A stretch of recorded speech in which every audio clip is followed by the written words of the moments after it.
Stress testing your personal finances. Over the last few weeks, the markets regulator SEBI has proactively reached out to the mutual fund industry, asking them to stress test the mid and small cap exposures that the mid and small cap schemes have in their portfolios. Essentially, a large amount of flows that have come into mutual funds have come into these small and mid cap schemes. And SEBI has expressed its concern on what could happen in case there is significant market volatility. Just to provide a perspective to this, about 40% of all inflows in 2023 on a net basis came into mid and small cap schemes, which is about 64,000 crores. Therefore, very clearly, if you're an investor who has actually gone in and followed the herd, which is essentially people who are buying small and mid cap funds, or have been influenced by what is called a recency bias, because these funds have given better returns as compared to other schemes, you may want to be careful, especially if you have short-term goals that are linked to monies lying in these particular schemes. Besides what the mutual fund industry is doing, I think it's a great time for you to reflect back and think about stress testing your own personal finances beyond just small and mid cap funds. So here are a few quick tests that you could actually administer for yourself. Number one, the liquidity test. What you need to think about is that if you lost your job, or you had an accident that reduced your job, or there was some reason for unemployment, how much money do you have available in a liquid form to be able to get over that period before you find something else that might suit your need? If you have a lot of it already, that's great news. If you don't, please ensure that you have at least 3 to 6 months of basic expenses covered in the form of either money lying in bank deposits or liquid mutual funds to ensure that you pass the liquidity test. Number two, an EMI test.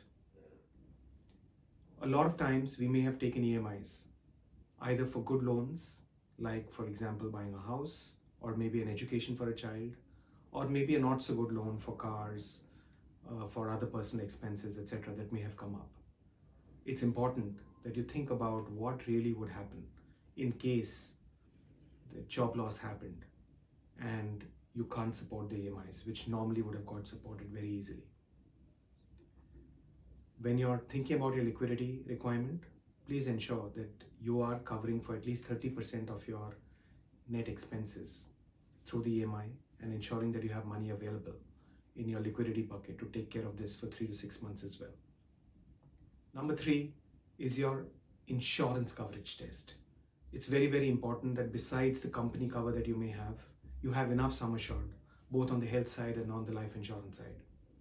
For health insurance, ensure that at least the cost of a major event or a major surgery in your city is covered through your health insurance, both for yourself as well as for your family. For example, a 5 lakhs to 10 lakhs cover would be required in case you're going in for a heart surgery in any large city. Similarly, with life insurance, try to ensure that you have about 20 times your annual income available. Of course, it also depends on your life stage. If you haven't got all of this in place, please act quickly and respond. The fourth is, all eggs in one basket test. One of the things that tends to happen is money tends to go into one particular asset class, and people have their own favorite asset classes. Some people like real estate, some people like equities, some people like the safety of bonds and fixed deposits. It's very, very important that all your money doesn't lie in that one basket at all. That's why we call it the all eggs in one basket, or if you're a vegetarian, a paneer test.